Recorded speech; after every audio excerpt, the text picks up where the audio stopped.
little bit. Hello everyone, I'm Alan, also known as McLaren 2009, and today I'm continuing my adventures in Derail Valley. But I haven't quite decided what I want to work on just yet. I'm thinking I might try to get into a different industry.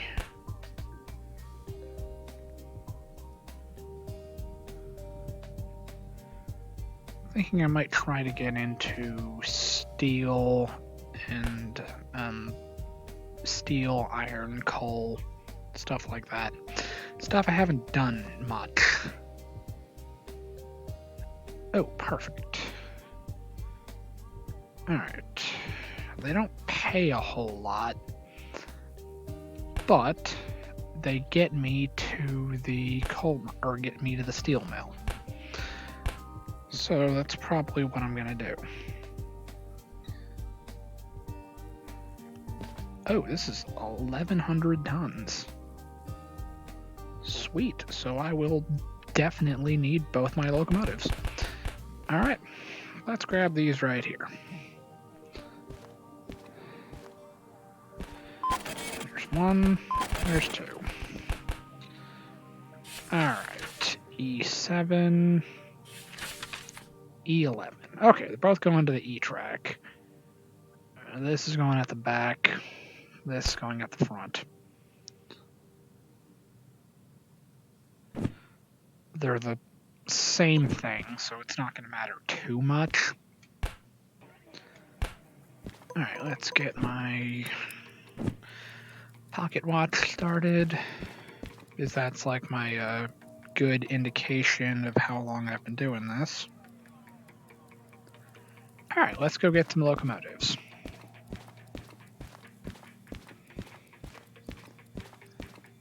My caboose is right there. I'll have to decide if I want to bring it.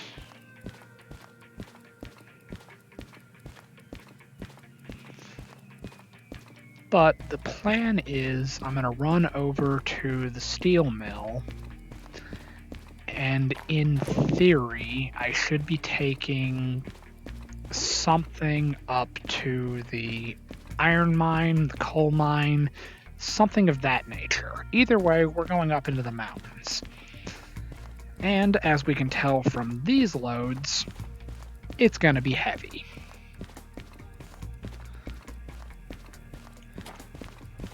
Which is kind of funny considering it's going to be heavy with minimal payout. But with a little over $1 million in the game, there's nothing left for me to buy. So in theory, I could just evolve into chaos, but that's just not my style.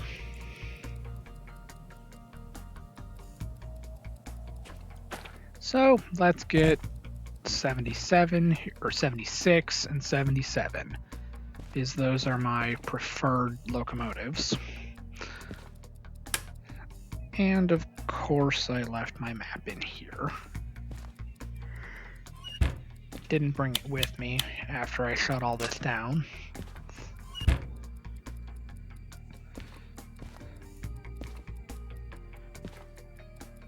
Okay. Train brakes released, independence applied, reversers neutral. Let's run out here. Start the engine. Actually, I'm gonna do that a different way. I'm not gonna pair the remote to this locomotive. I'm gonna pair the remote to that locomotive. I feel like that's probably gonna cause problems, but maybe it won't. But I'm thinking that since I'm always standing with the remote at the back of the train, maybe it would be a good idea to have the signal go to the farthest back locomotive. Now, realistically, that could do absolutely nothing. But it's what we're gonna try. Alright, so let's throttle up, kick off the independent, and we're gonna pull forward.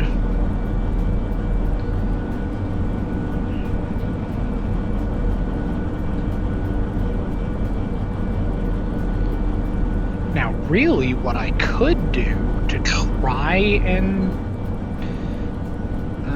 get a feel for how it works, I could connect both of these locomotives, then go tack on a DE2 on the back of it, since I'm going to lose my ability to use the remote on DE6s.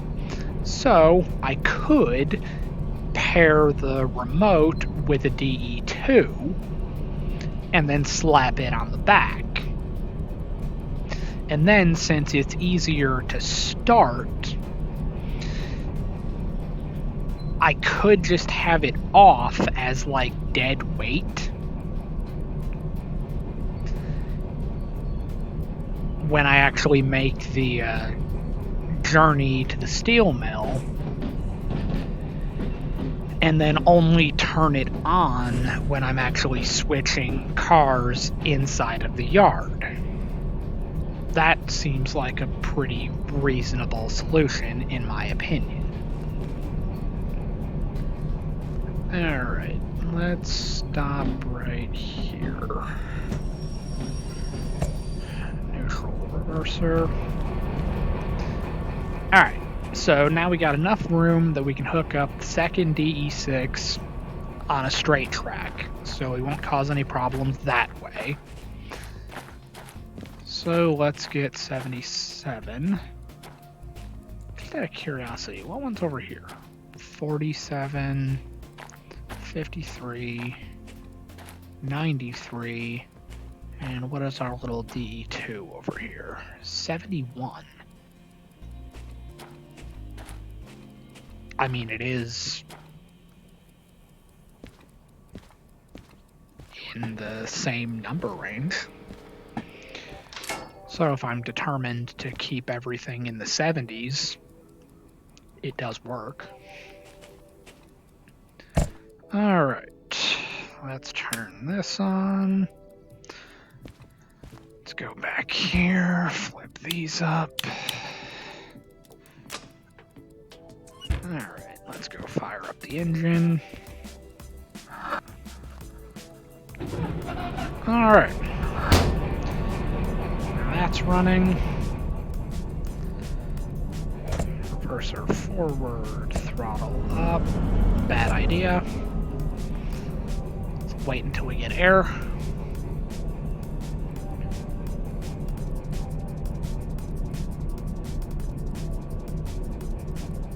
Yeah, another thing I'm looking forward to is the brake cylinder, or the brake pipe, or all of the brake reservoirs working better. So let's throttle up, kick off the independent, pull onto the turntable, and so that it doesn't cause any more problems than I'm expecting, I'm going to keep this at the short hood end.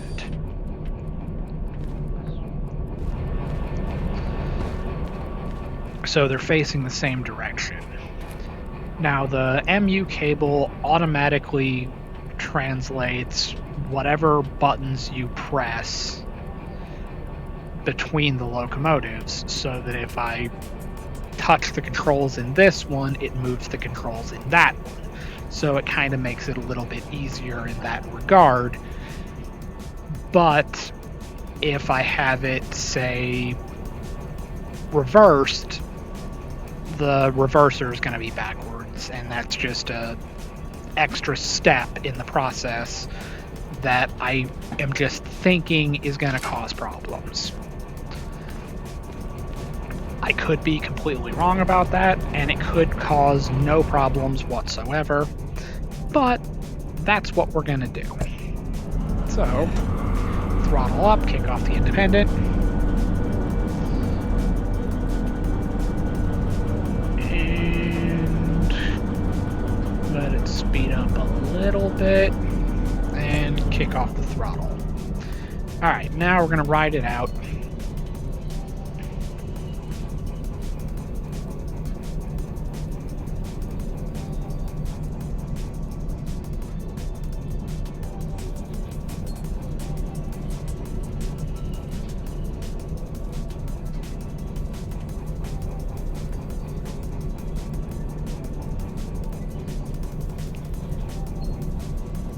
Alright, now in theory, all I should need is just 2 DE6s to carry this scrap metal to the steel mill.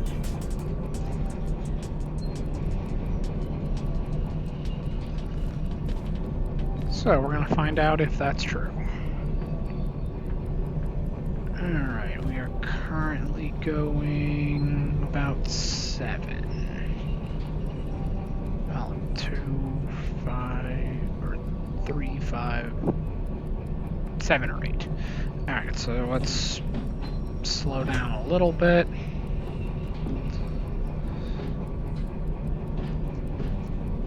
Two, 4, 6, 8, 10. Okay, so everyone is 2 kilometers an hour. So we're currently going 4. Alright, 4 is slow enough that we won't cause any problems when we love tap the locomotive over here.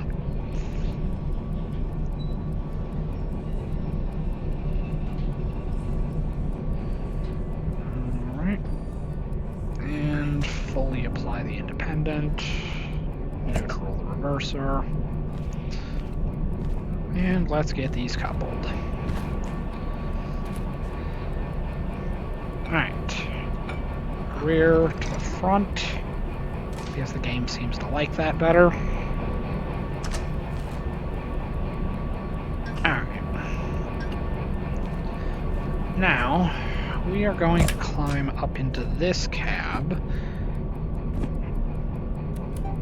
Pair this. Okay.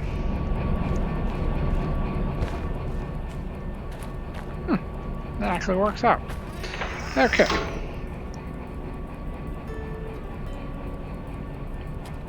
Now that's interesting. Because it's the front coupling mechanism, it's +1 instead of -1. Okay. So, let's throttle up, kick off the independent.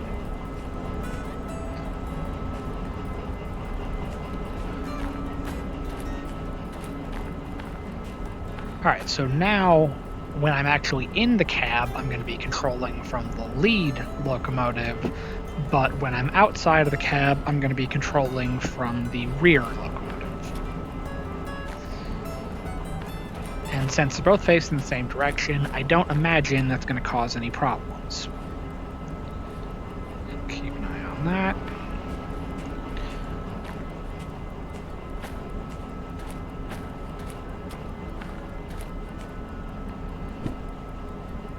If I do that...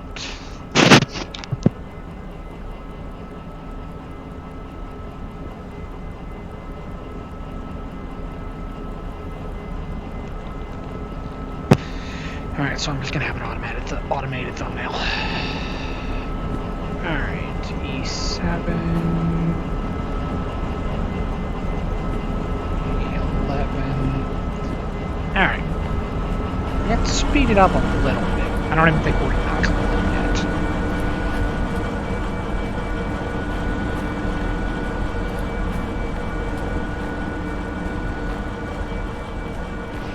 And I'm thinking that since I'm using... It's literally 1 car length, so the difference is going to be negligible at best. but I'm thinking that since I'm remotely connected to the rear locomotive, it'll be closer to the back of the train, and therefore I will have better signal with my little remote here.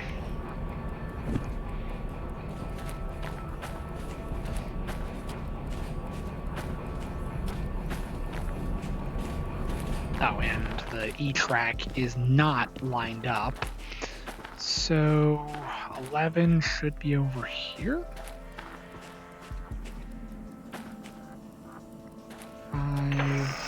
11 should be the very end. And it is. Okay. So we are going to bump into those right there. And then we got to go 9, 8, 7. Oh, and then we're basically on the same branch. All right. Or we're on the same side of the ladder, or whatever you would properly call it. You could probably figure that out since I want to be a conductor. But this game's not exactly the best introduction to the type of equipment I'll be working with, because I live over here in the US, and our equipment doesn't look like this.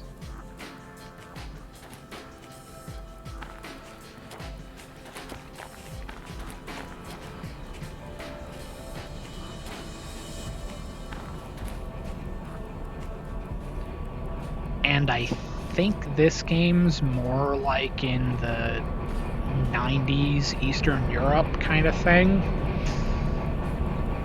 So the stuff in the game doesn't look like anything over here anyway. But the biggest thing that's different for me is just the coupling system.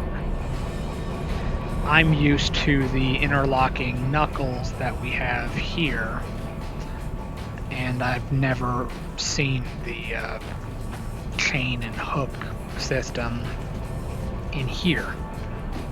But the cool thing is that these are more involved. Like, with the knuckles that I'm familiar with, you just flip open you just grab the cut lever, flip open the knuckle, and then you just slam into the other car at about 4 miles an hour, and generally it'll automatically lock closed, and you can go on about your day. These, you can't really couple while moving. If you bump into the car too hard, you'll bounce away from it.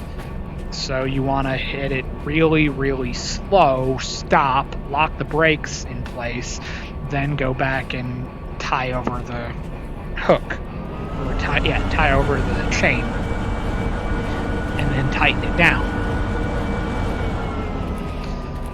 So this has a few more steps, and by just having a couple more steps makes it, in my opinion, a little bit better as like a game. Because if there's more stuff you can interact with, more stuff you can do, at least to me, it feels more enjoyable that way. Now, I know I've got the remote here that can automatically couple and uncouple cars, but I'm trying not to use it too much unless I get into like a big hurry.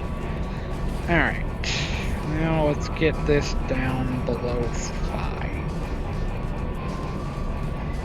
Because I found out last stream over in City Southwest that if you bump into an empty flat car at 7 kilometers an hour, you damage the car.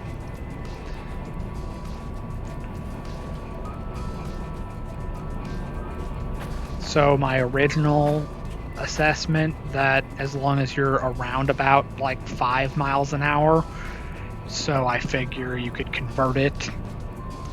And just a rough estimate, I figured that would have been like 7 kilometers an hour, whereas I was always focusing on staying under 5. But 5 kilometers an hour is more like 3 miles an hour. Or a little over 3. So that was slower than I perceived I needed to go. So I figured if I was sticking with that 5 mile an hour rule of thumb, I could probably safely stretch it up to 7 or even 8 kilometers an hour without causing problems. Well, then I inadvertently tested it and found out that no, you absolutely cannot go to 7 kilometers an hour or faster and expect it not to get damaged in some way. And set the independent, just to keep it there real quick. Back to the front. Air.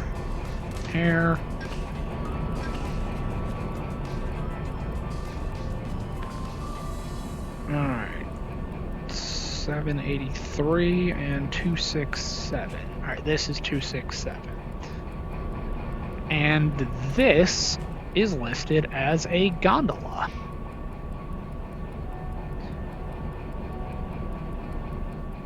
Weird.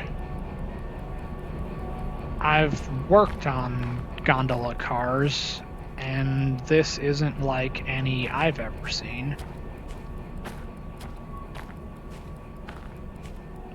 I feel like I would have called this a hopper car.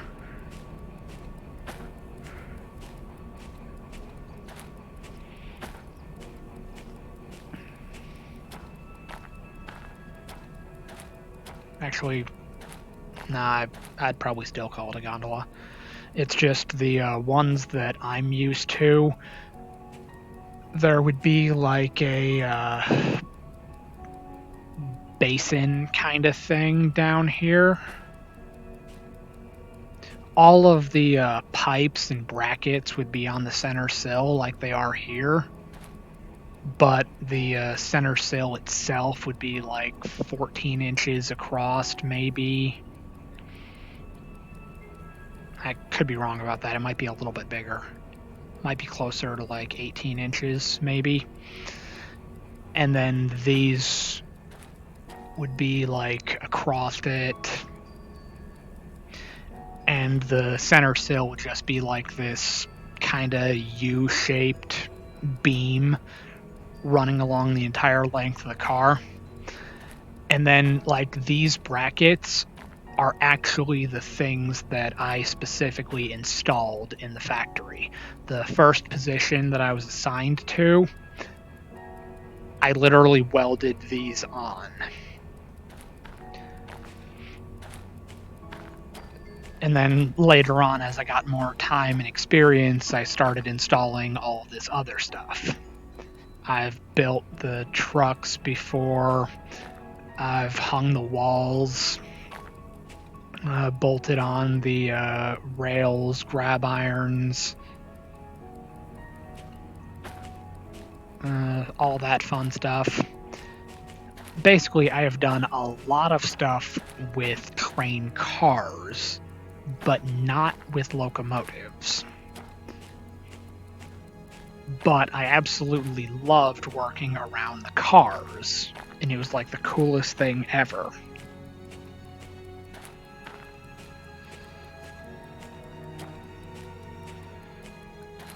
Alright, and that's CBK 783. Alright, so just to make sure it's all tied in. Good, it is. Alright, now we have pipes. We have cars. Intermodal containers.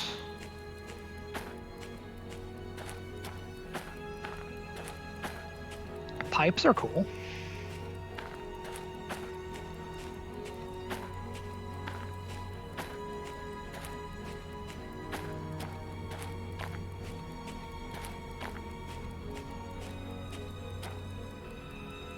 These are probably going to the machine factory?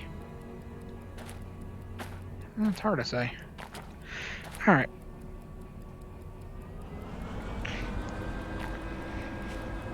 In the time I was looking at the mounting brackets for the rods and levers for the brake system, I killed like half the battery on the remote.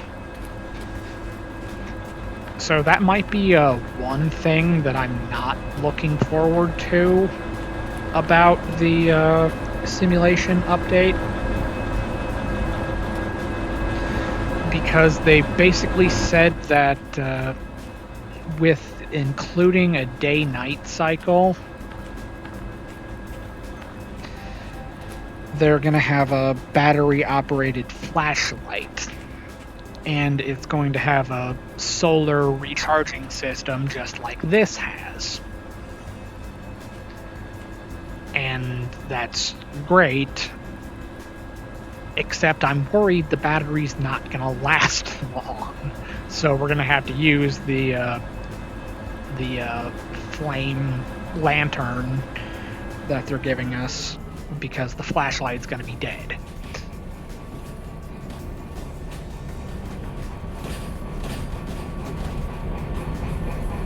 Now, they said, I think it's something like 24 hours in the game is like 2 hours in real life, or out by default, so it's not that bad. But if you do like I've been doing with my current stream schedule, and you come in, play, do a couple of jobs, then go out and try again,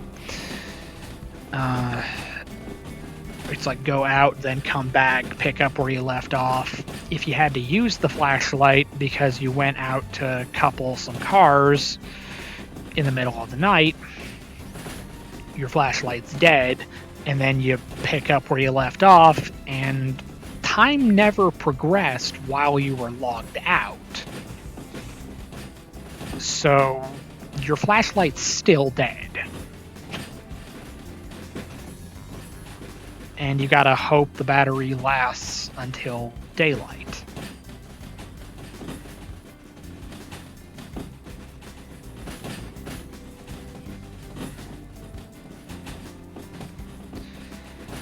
Yeah, but maybe it's not that big of a deal. Maybe the battery will last longer than this seems to. Like, this battery, if I go under the shade of like the tunnel at the military base for like 5 minutes, the thing's dead. Alright. Let's set that, knock that off, reverse, throttle up, kick off the independent.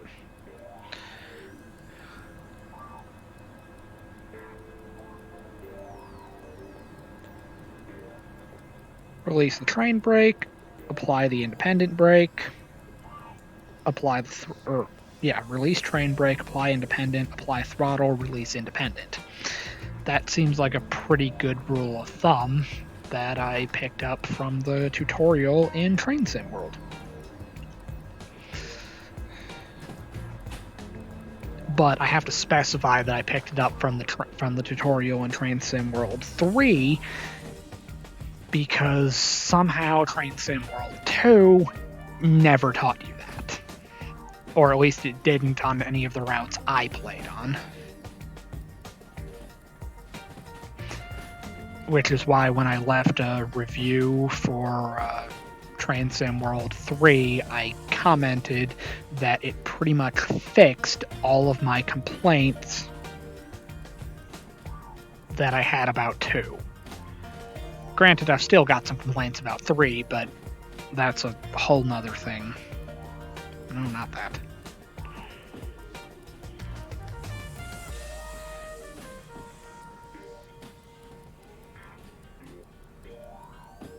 I use the same playlist in Streamlabs for background music, and it's just meant to be kind of like a relaxing sort of thing, so I'm not just sitting here in silence while I'm rambling on and talking to myself.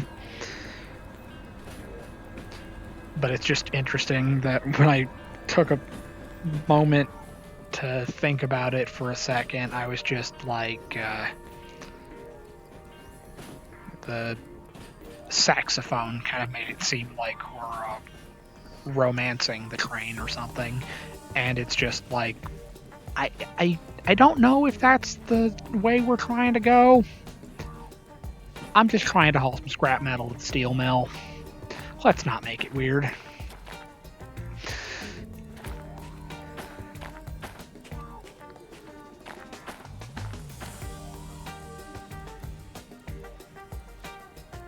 Alright, let's speed it up a little bit. But literally just a little bit. Even though these cars are extremely heavy, we don't want to break them.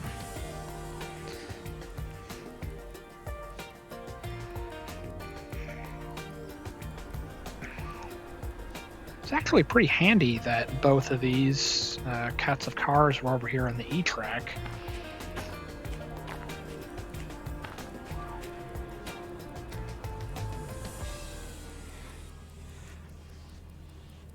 But to be fair, this section of cars is 1,100 tons just by itself.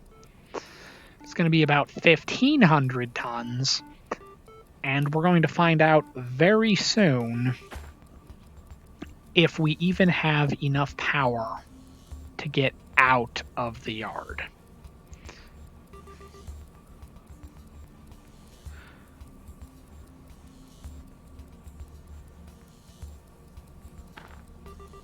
Because apparently I remembered it incorrectly, and the DE2 can pull 700 tons, and the DE6 can pull like 1,000. Apparently I had it wrong, and I thought the DE6 could only pull 700 tons, and the 2 could pull like 300 or 500 tons.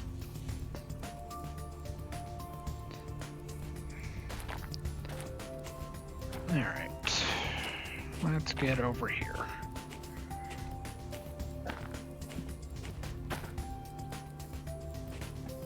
Alright.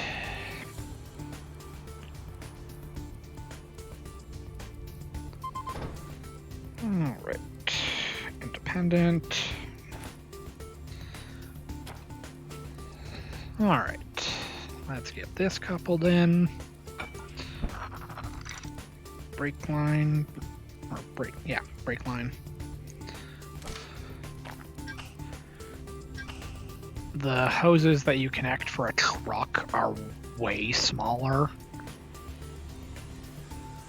but they're also not meant for as much air. So just like last time, we're going to run back here to the very last car, open up the angle cock back here, and make sure we got air flowing. And we do. Alright, so this entire train is now ready to go.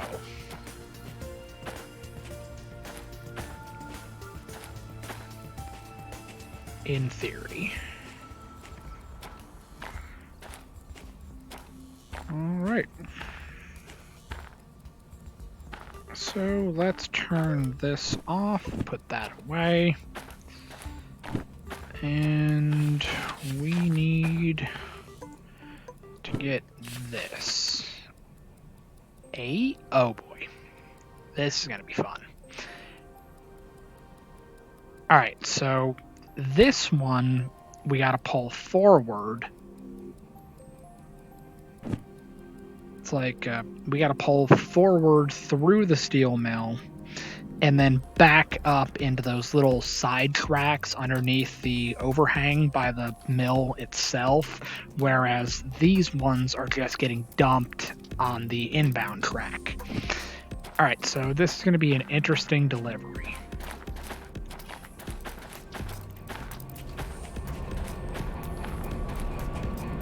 Oh, you know what? I should probably keep this out and wait until we're out of here so that I can get this switch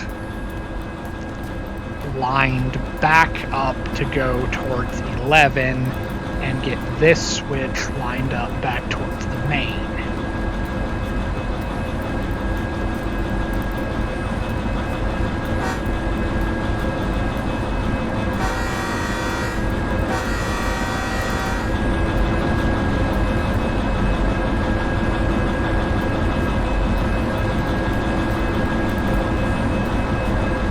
Oh yeah, this is gonna be pushing. And this is flat ground. I might need to go get the other DE6 because that is going to be like a 2.3% grade. We might stall if we don't get a good running start on it.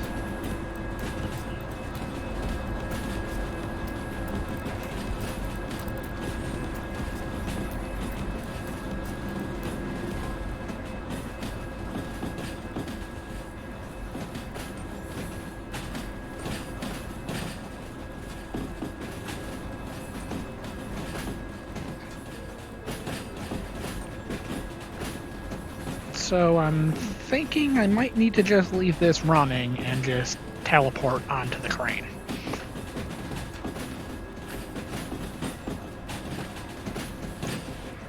Because it's going to take every bit of power we've got to get out of here.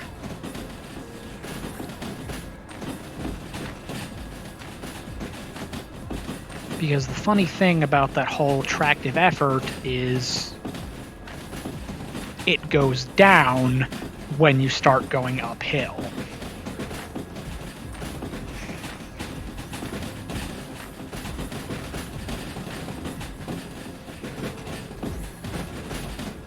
So the amount of tonnage we can actually carry out of here gets less and less the steeper the hill we gotta climb.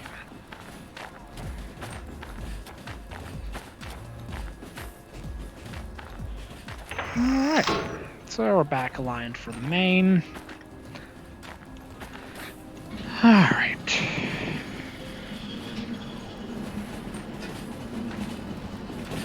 See, at least this one, you can walk on the cargo, and it's not like Railroads Online where you kind of just fall through it.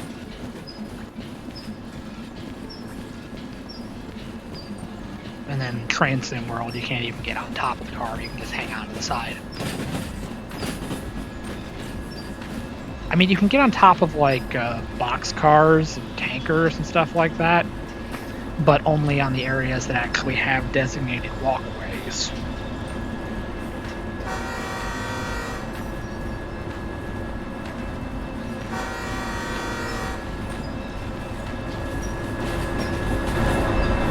Alright, yeah, see, on the ones that you see in, like, Train Sim World, the horn would be right here. Alright, let's turn that off, and let's get up into the cab.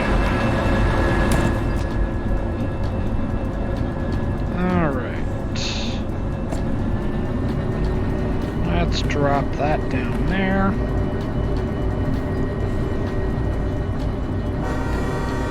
Let's hit the horn for good luck. Nothing going on in chat. Fingers crossed we can make it up this hill. This is the shallow part. It's only going to get worse from here. So we might want to notch up a little bit.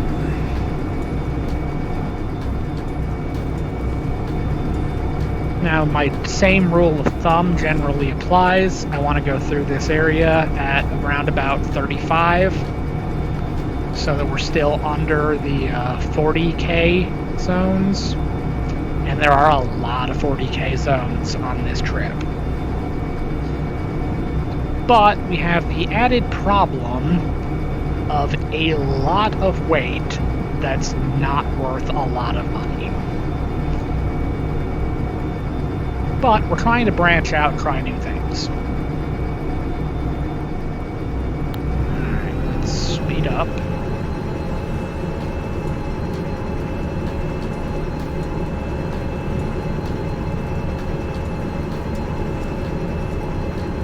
Yeah, I feel like we would have been royally screwed if we did not start this out at a higher speed. Alright, let's see how our car is looking. It's all the same cars with the same cargo, so we're not getting any string line derailments this time around. Alright, 2.4%. Alright, so it's steeper than I thought it was. Our speed is holding out. Can we get to 7?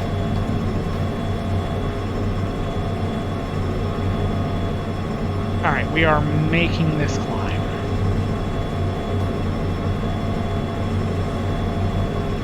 And pretty much everything up to this Y intersection is all uphill. I say that and then we hit the one spot that's flat. I tend to do that a lot in this game, honestly.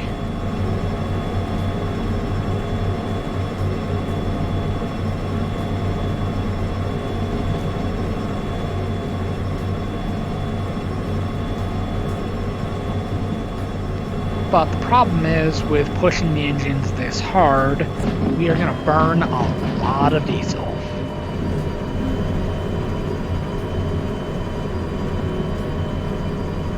Okay, let's slow down even more.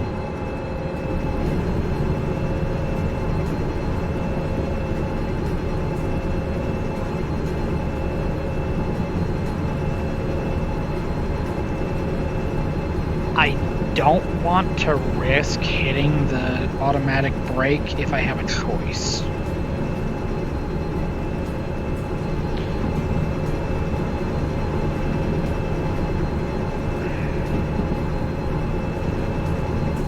Because we've got a decent amount of cars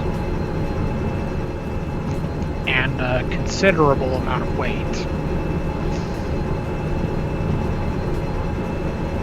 So I don't want to actually brake if I don't have to.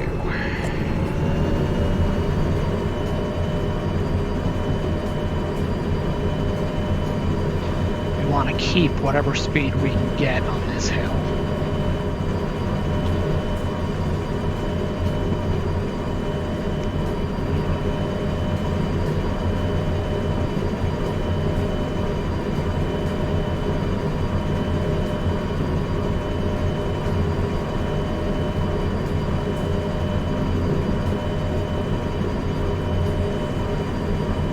Going uphill is a lot of work, but also so is going down.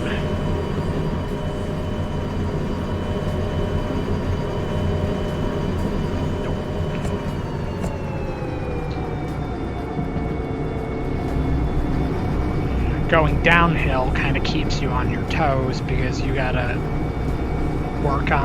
manage your brakes. And you've got to stay under the safe speed because you don't want to derail. It's even better in this area because there's a cliff to my right. If the cars fly off this, it's going to be a nightmare to get them back. Let's close that real quick. least keep the sound of the engine a little bit quieter.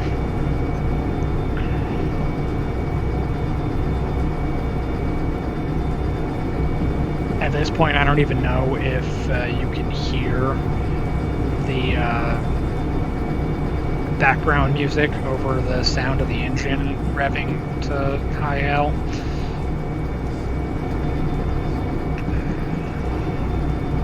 I certainly can't, but it's a little bit different with how the volume's mixed for the stream than how I'm getting it in my headset.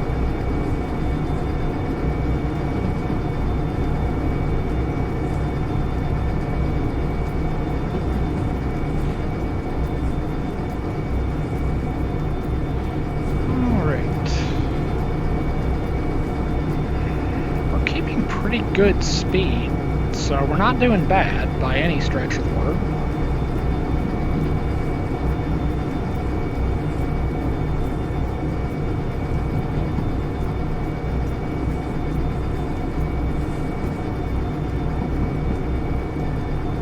Keeping it about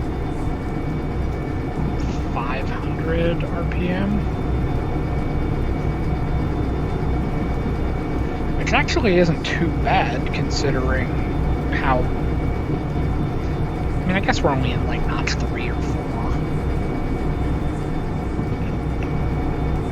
But yeah, for an engine that size, 500 RPMs isn't too bad.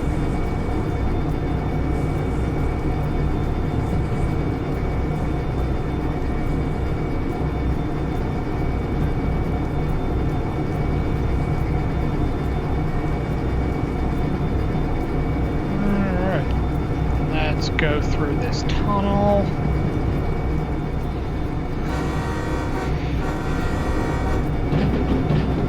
Hit the horn to make sure our fortunes have improved.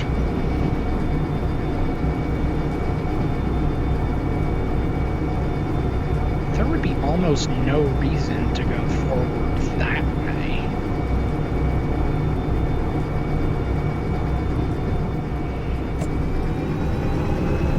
Throttle up. And throttle up again. I want to say we're on notch 6. Let's see. 7, 8. Yeah, we're on 6.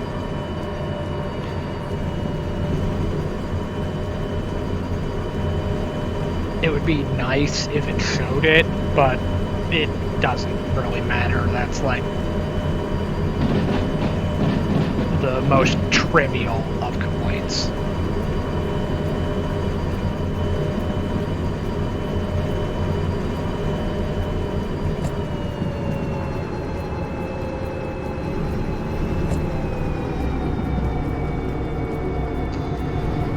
Okay, now when we get out of these mountains, we're going to start going down.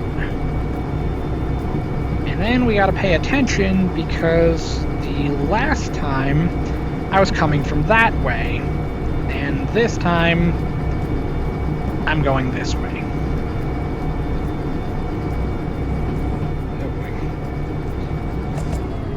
Alright, let's knock that off real quick.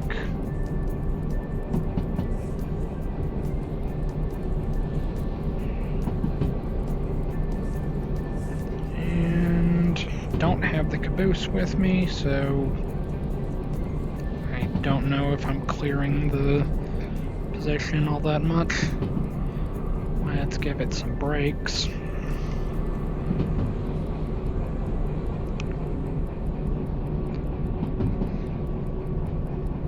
And basically you just spend a lot of time watching the speedometer.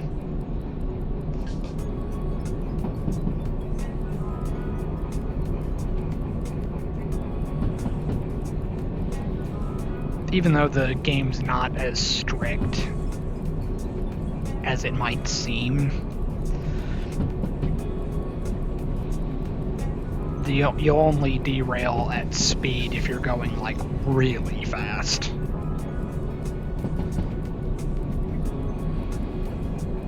But I chose to use the speed limit signs as kind of like a safe speed, so I just stay under it. And as long as I'm going less than the posted speed limit, I'm not going to derail. Unless, of course, I have like what happened last time, where I built the train in like the dumbest way possible, and I caused a string line derailment in the middle of the train. The best part is it was all with empty cars. But since this is only one type of cars, and no caboose this time, that's just not going to happen this time around.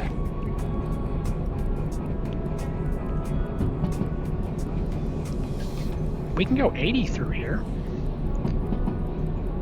There's a section around here you can go 120, but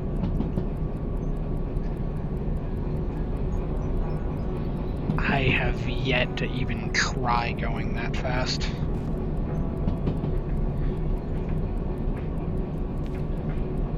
Just push the limit to see how hard you can push the locomotives.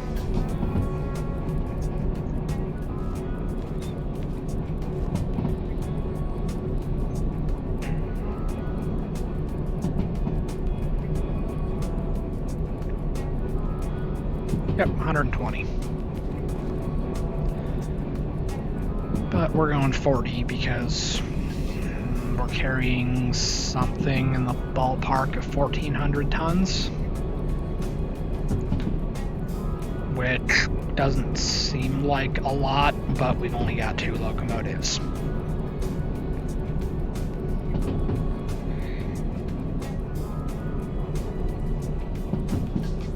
Okay.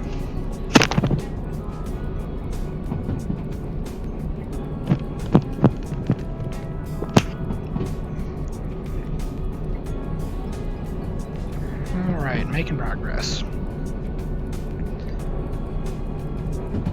Now I could do something completely at random and start running the forest to sawmill route.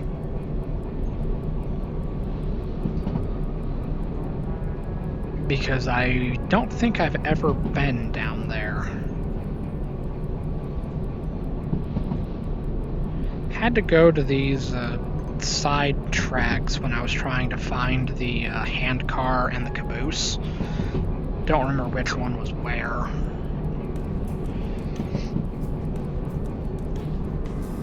But I know I had to walk around a lot of places to try to find them.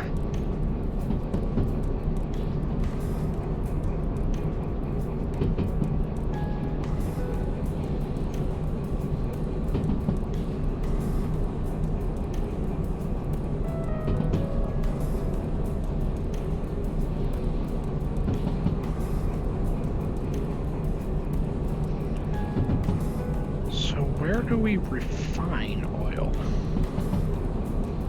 We have Oil Well Central and Oil Well North, but we don't have a refinery.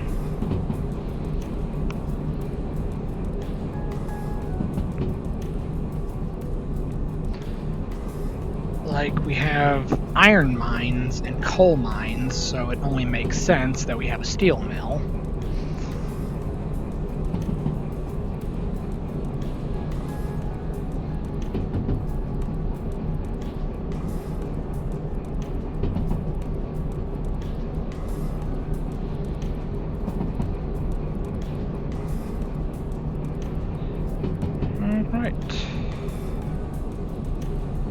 We have Forest Central and Forest South. Obviously, they gotta go to the sawmill.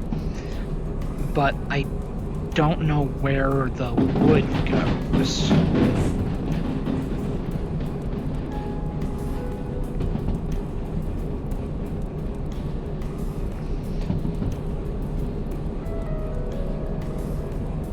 It would just be kind of cool if, like, the industries were connected, sort of.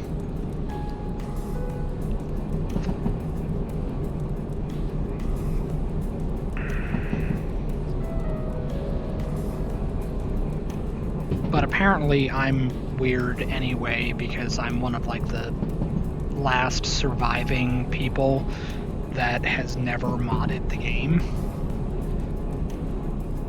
But that's partly because I almost exclusively play it in VR.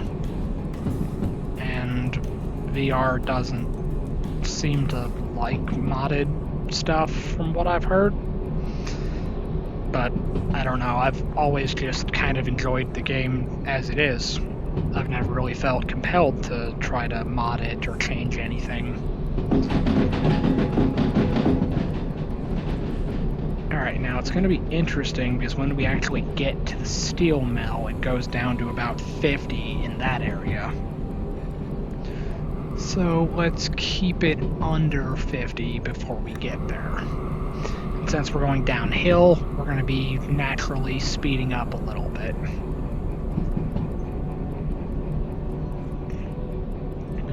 So give the automatic brakes time to propagate through the entire length of the train.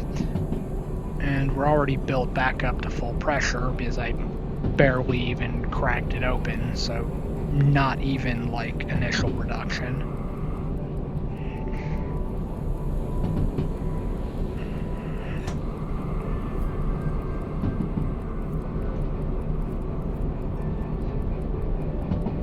Alright, let's get my remote out because we are coming up on that switch.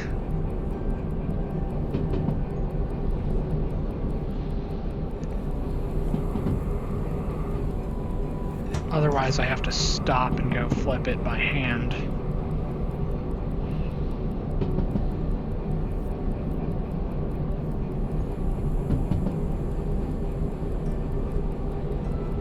And I would prefer not to do that if I can avoid it.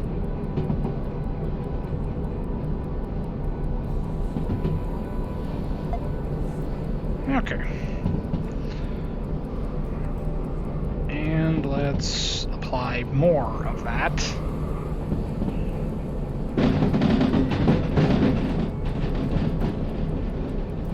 Let's get it under 40, put that away. Hit the horn. I say apply more of the train brake, and I was only at like 25% application.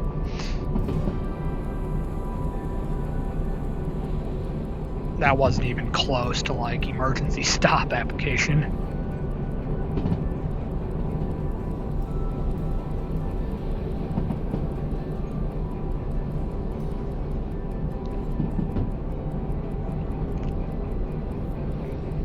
And I've been doing this for an hour.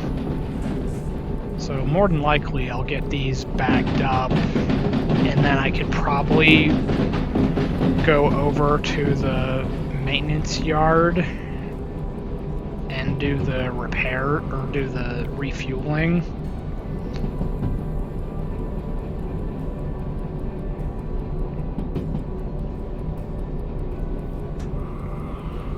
Okay, let's grab that real quick, put that in there, grab my remote, turn this on.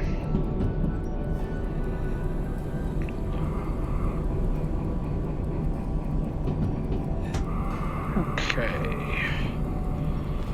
let's get out here and let's see if I was right. Is 6i over here? Alright, that's 7. So maybe this is 6?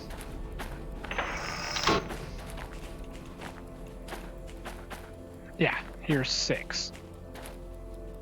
Yeah, they don't want much. Alright. So we gotta get to this switch right here.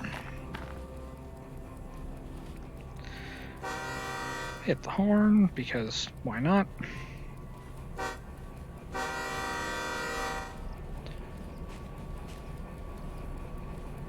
To be honest, I just like using the horn in this game. It's probably like the dumbest thing ever, but I just think it's cool.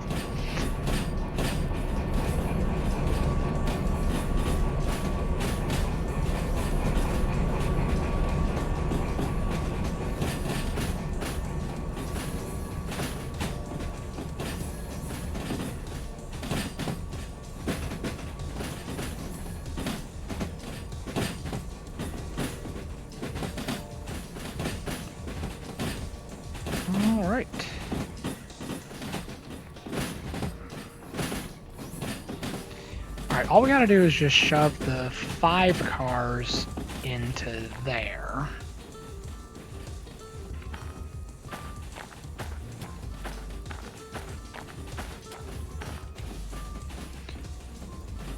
You know, this is a lot of cars.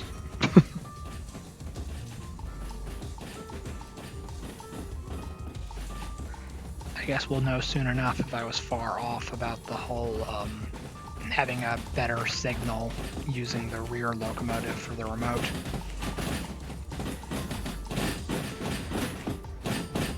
Realistically, it's probably going to be like a negligible difference. But in my mind, it made sense. Okay.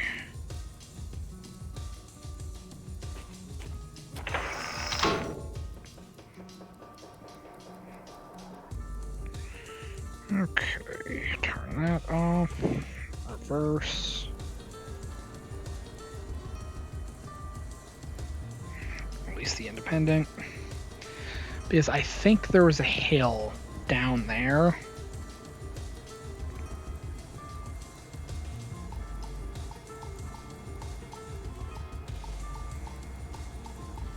Alright, we're rolling. Barely, and it doesn't want to do it, but we are moving. And let's go over here, and this should be 3 right here.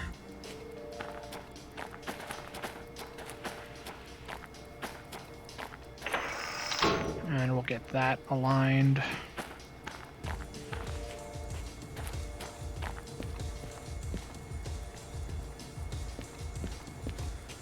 Yeah, it does not want to move those cars.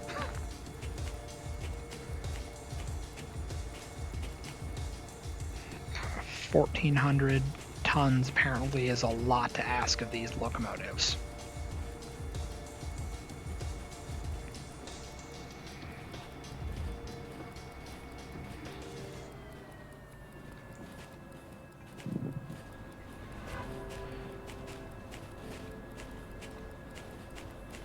Alright, that's aligned for that way.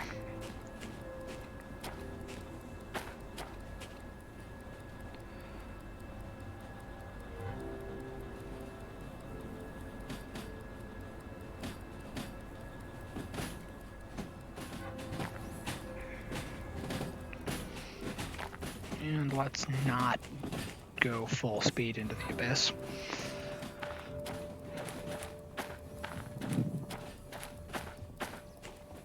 Now what'll be interesting is to run over here to the maintenance shed and see if there is enough space to shove 2 locomotives in here.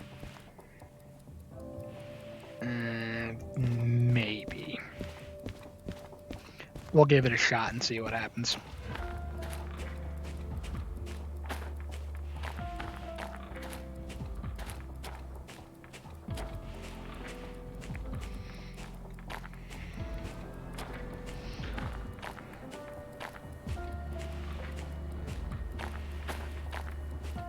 Oh, and what track are these? Are these still A tracks?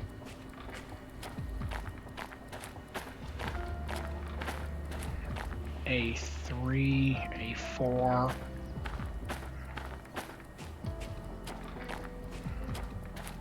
Five and 6.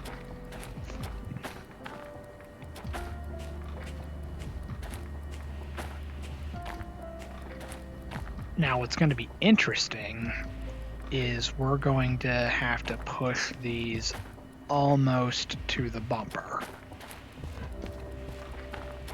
Because it's going to be a lot to shove 5 cars in here.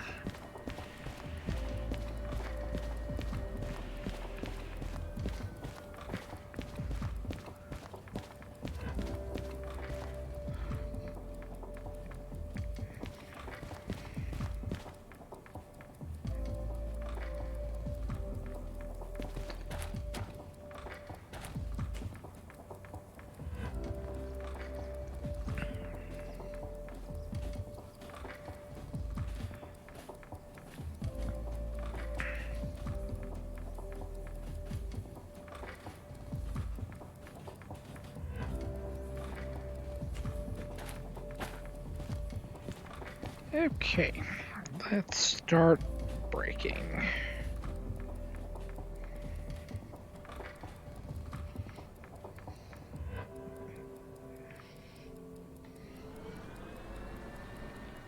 Alright, 1, 2, 3, 4, 5. Oh yeah, this is gonna be cutting it close.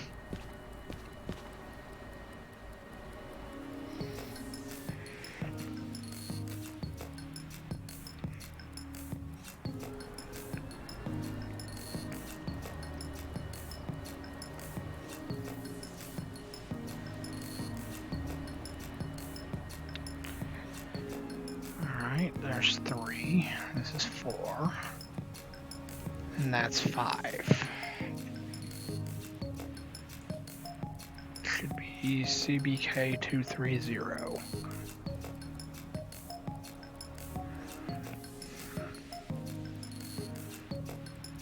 Alright. Let's apply the independent.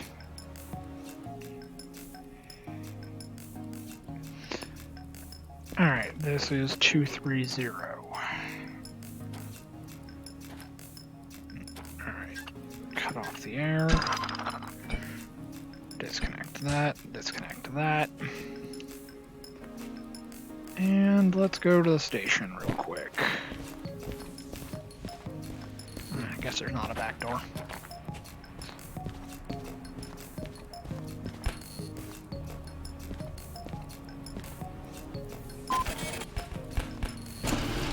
Okay. $8,000.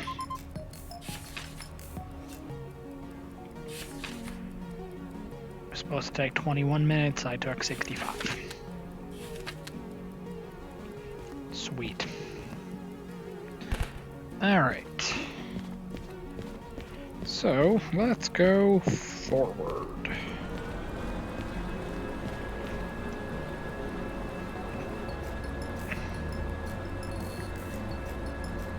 Oh, not that.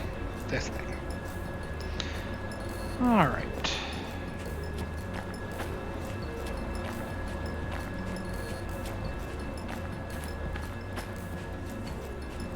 Kind of like an accordion pulling out of the yard.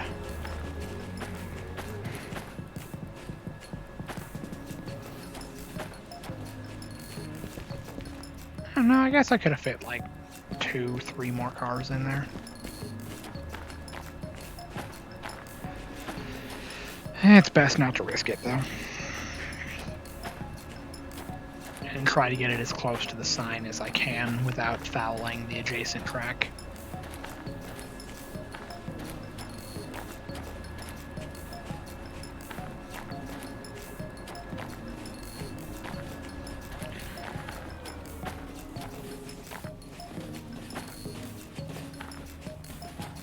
Okay, the next one is going to be this switch, because it lines up with the maintenance tracks.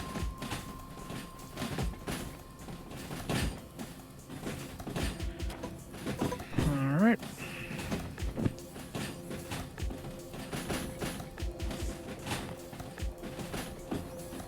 So we're going to try to service both locomotives. If it works, great. If it doesn't, it's not the end of the world.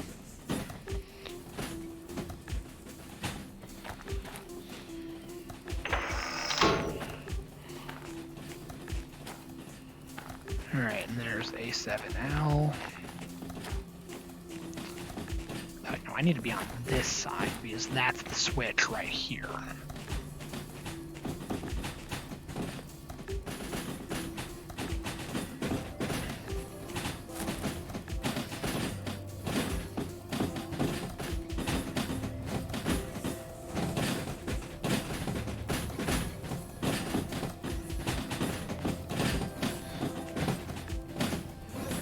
Alright, let's apply some brakes.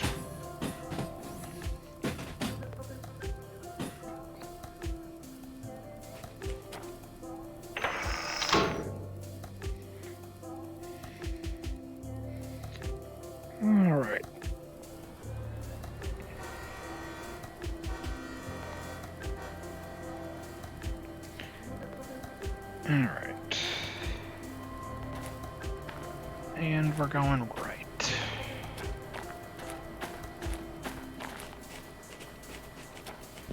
Alright, then we gotta get over to here.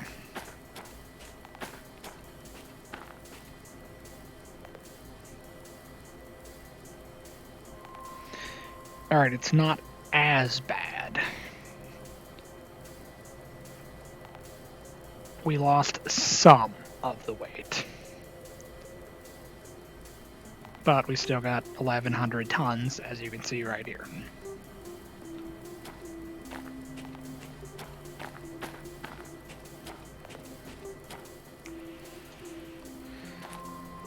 Alrighty.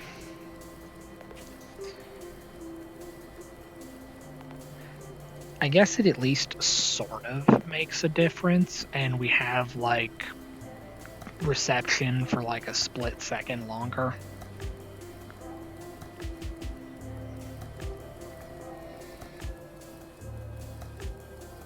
So the logic works, it's just, does it make that much of a difference? Remains to be seen.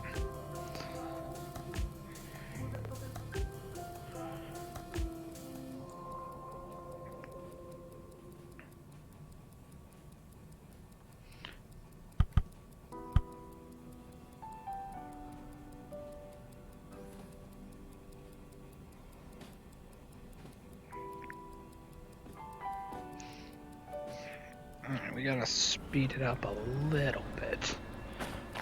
Because the inbound track actually does have some space.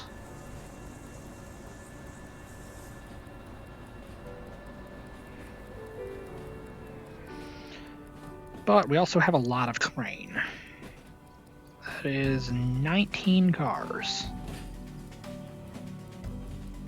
I mean, it's not a lot of cars by, like, real standards, but it's a pretty good amount for the game.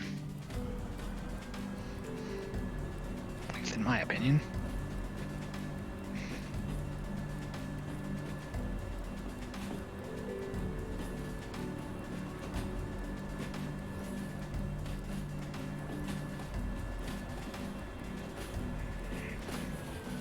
It's not exactly light.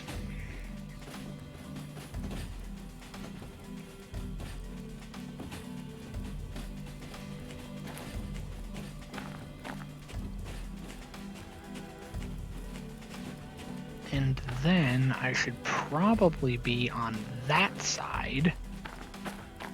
Yeah, because there's the sign. Wow, I teleported far.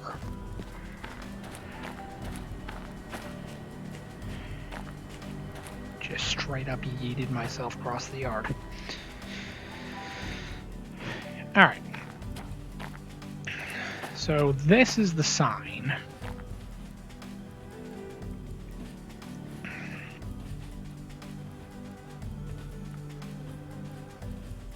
And I gotta get the frontmost car past this sign.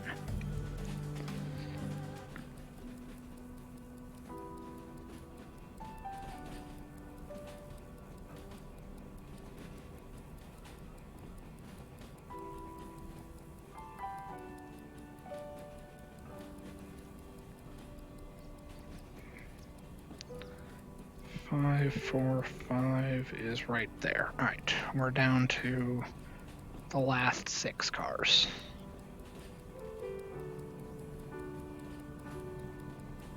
Wait, no. That's the first 6 cars.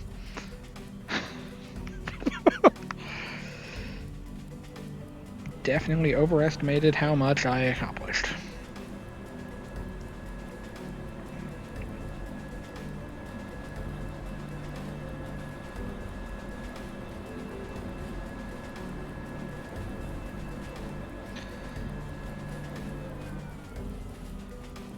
Alright.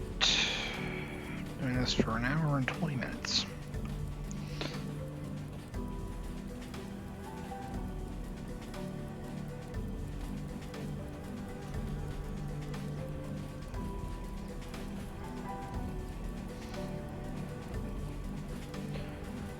Alright. Let's get this thing parked. 041, that's right here. It's 48. This should be 509.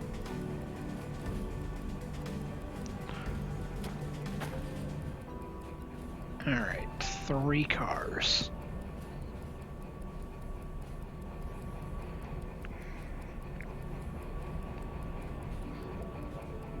$291, 305, and 267.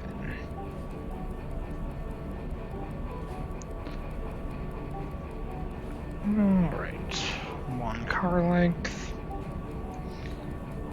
Let's hit the train brake.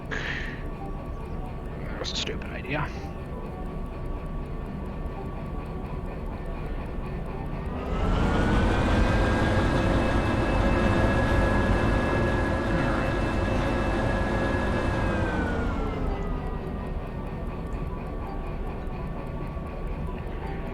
Train brake, independent brake. Release the independent, or release the train brake, keep the independent applied. Air. Brake part the hoses. And let's actually go forward.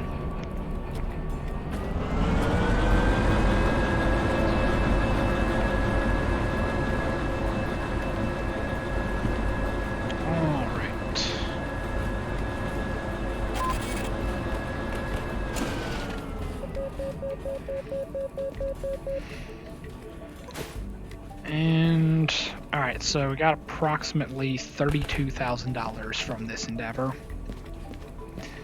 And realistically, that's probably not even going to be enough to service the locomotives.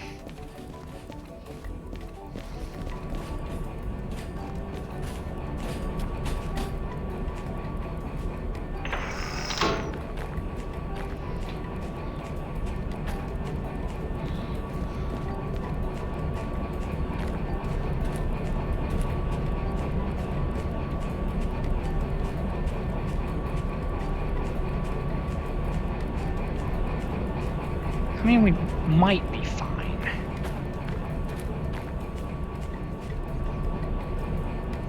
It might be like 15,000 to do the maintenance. I'm hoping, anyway. Because then we can at least sort of get a profit. Although, to be perfectly honest, you look at the wallet, 1.1 million. We don't need money. And there are no licenses left to buy.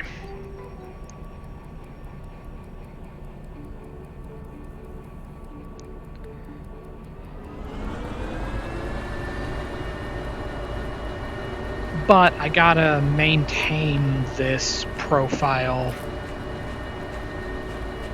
so that I can get the new licenses when the simulator update comes out.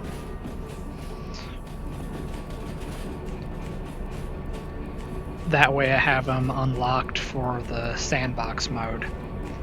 Then I can start over from square one with a brand new save.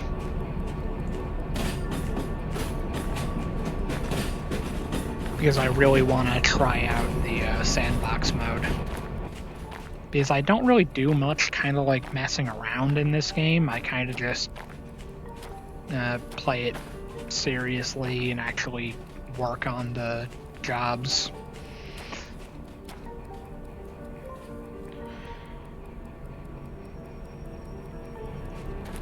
Alright.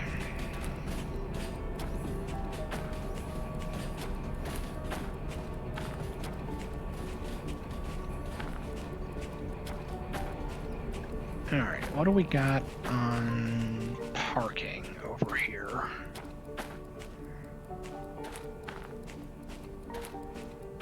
What do we have? Well, we don't.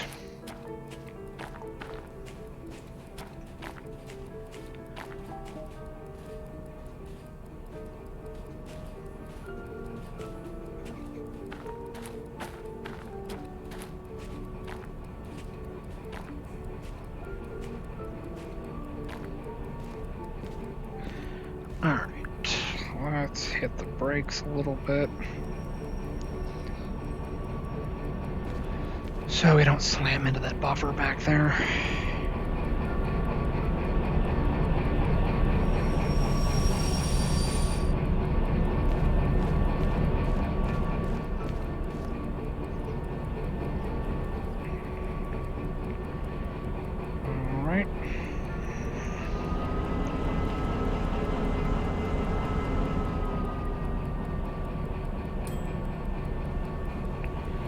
Okay, it can get right here.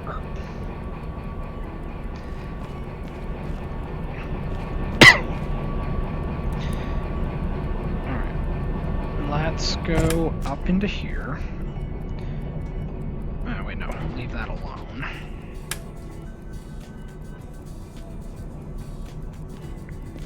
Alright, let's turn off the electricity. Alright, this locomotive is now completely dead.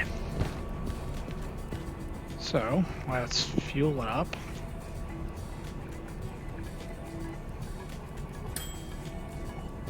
Don't need sand. Oil's pretty good. Don't need water, coal, no body damage. Wheel damage is laughable. Engine damage is normal wear and tear. Alright, there's that. Alright, now let's find out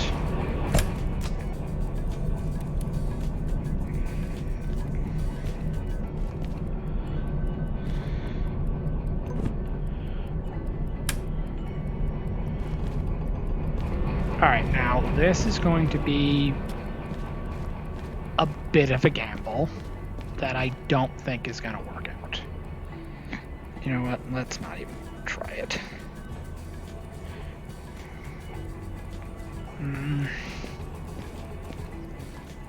Alright, let's see. Slow and steady.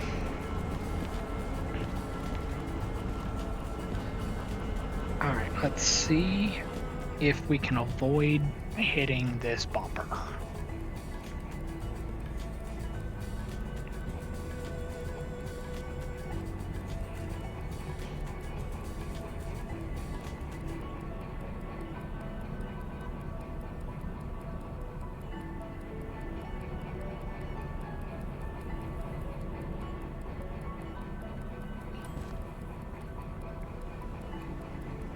No freaking way.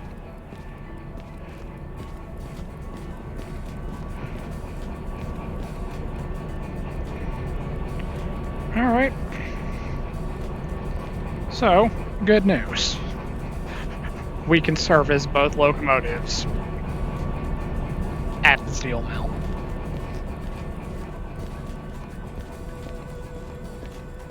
And we didn't even have to hit the bumper.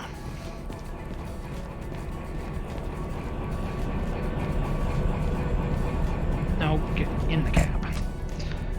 Okay, kill the engine. Remove that. Independence fully applied, train brakes released. Let's kill the electricity. And let's go fill her up. Alright.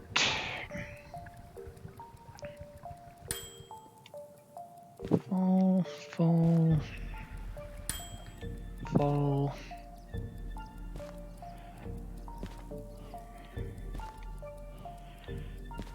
Alright, and we run over 7,200. Alright, so go back here. 7,100, 7,200. Or 72, 73, so a little shy of $1,500 or 15,000. So all in all, we actually did still make a profit.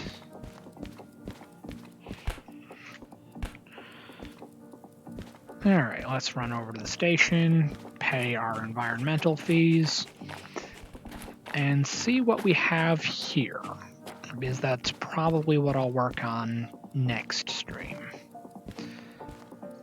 Let's see. We got rails going to the harbor. Anything going up to the mine?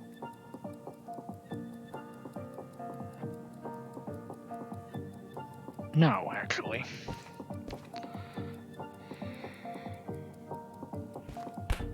You would think there would be something going that way, but there's just not. We can go back to the harbor, and that's about it. Got 900 tons of rails. A little shy of 600 tons of more rails.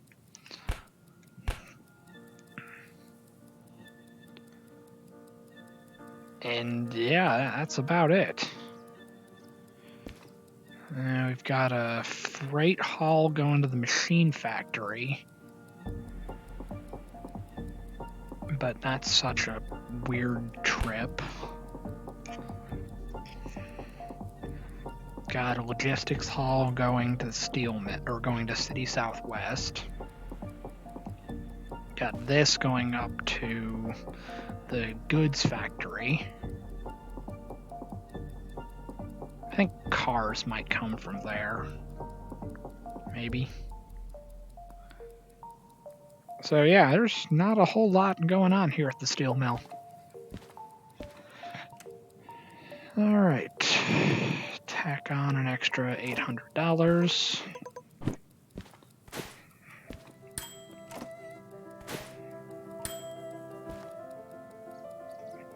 We're still not doing bad. It's just, it could be better. Alright. Let me just reset my pocket watch. I actually have a pocket watch in real life, and this is how you make sure that it stays wound up so that it keeps ticking.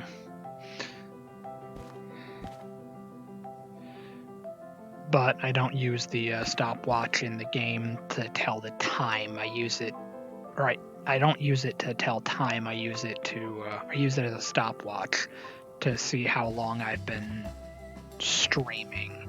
Ideally, I could use it for how long I've been working on a specific job, but realistically, I'm not overly concerned with it.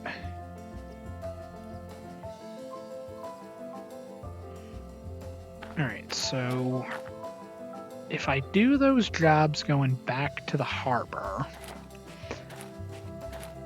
I'm going to have to turn around. Excuse me. Alright, over here, there isn't a Y right here. There's this siding going into the tutorial area, but there's not like a turnaround.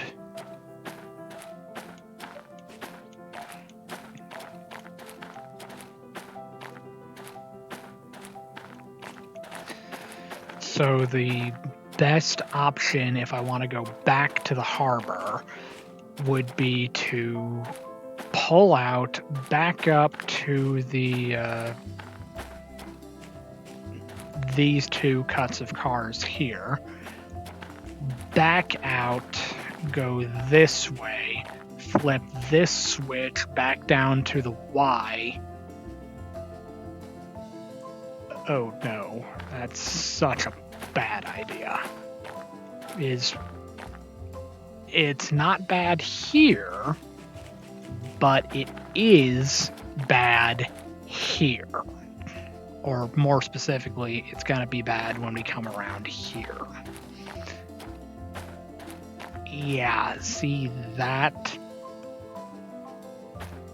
This isn't a good intersection to flip around all that weight. So we will actually have to not just back up to this switch, we're going to have to back up clear to the other side of the bridge in order to get enough speed to get both of those loads up this hill.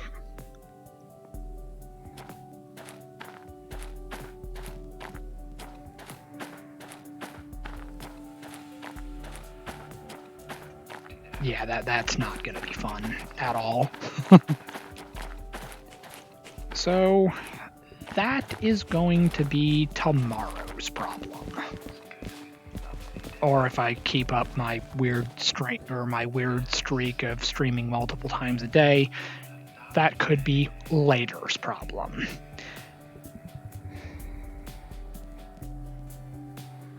In any regard, thank you all for watching, and